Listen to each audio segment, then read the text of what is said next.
Hello everyone. We'll be discussing the Kachchtheevu issue today.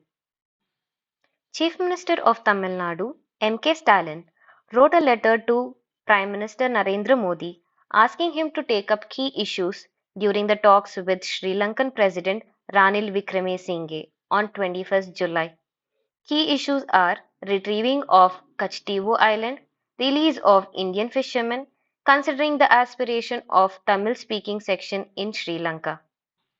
We'll be mainly focusing on Kachchtheevu Island dispute today. Let's see its location first. It is situated between Rameswaram in India and Nedunthievu in Sri Lanka.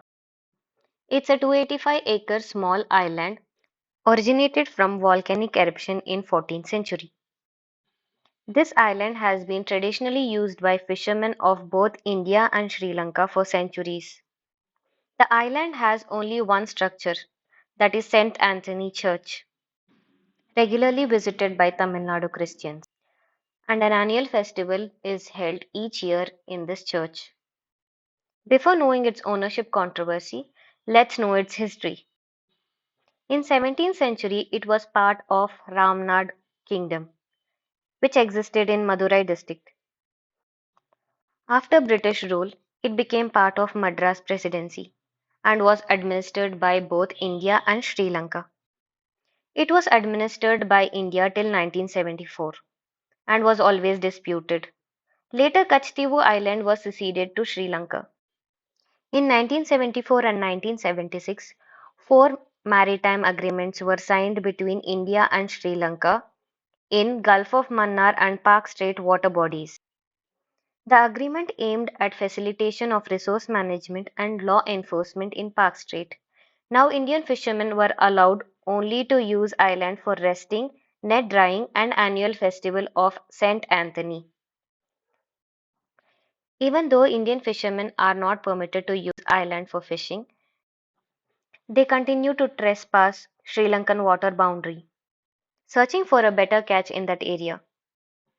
Problem turned serious when fish and aquatic life in Indian Ocean continental shelf depleted, which resulted in increased number of Indian fishermen in that region.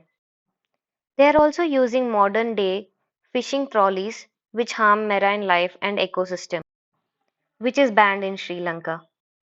Sri Lanka was the first Asian country to ban aggressive method of fishing in July 2017. Here's a picture of an Indian trolley which can do deep fishing in Indian Ocean region. We can see big net which is attached to the trolley. It not only catches fishes but also other marine animals which comes in its path. Hence Sri Lankan government banned deep fish mining to conserve maritime ecosystem. From past, politicians of Tamil Nadu have consistently raised issue that transfer of island was unconstitutional. There was no constitutional amendment to cede Kachchtheevu Island to Sri Lanka. According to the Constitution of India, to cede a part of Indian territory, Article 368 has to be used. But in this case, it was not used. The state government was not taken into confidence as it was suspended during emergency before the transfer of land. Interest of Tamil Nadu fishermen are being hurt because of traditional fishing grounds are mainly towards Sri Lanka.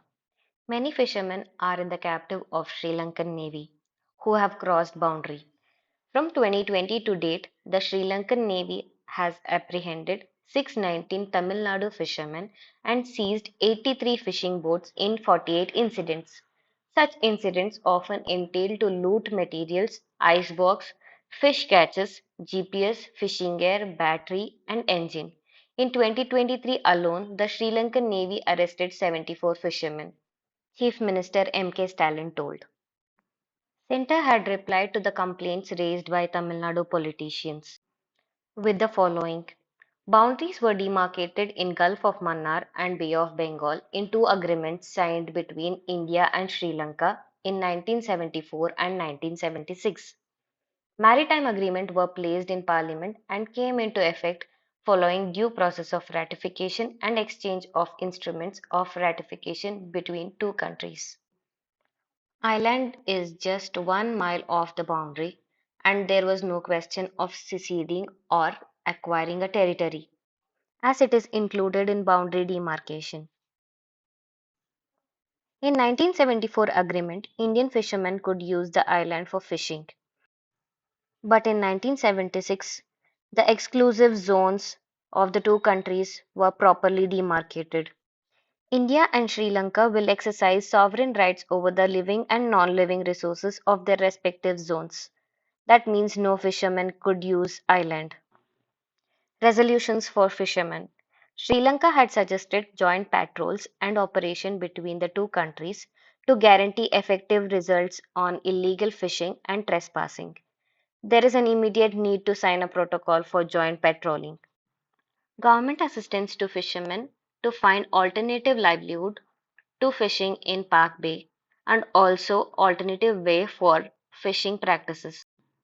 India and Sri Lanka have agreed to set up a joint working group on fisheries between the Ministry of Agriculture and Farmers Welfare of India and Ministry of Fisheries and Aquatic Resource Development of Sri Lanka to find a permanent solution to fishermen issue. So here ends the topic of Kachchtheevu issue. Please do comment down below the suggestions and the more topics you want to listen from this channel. Thank you.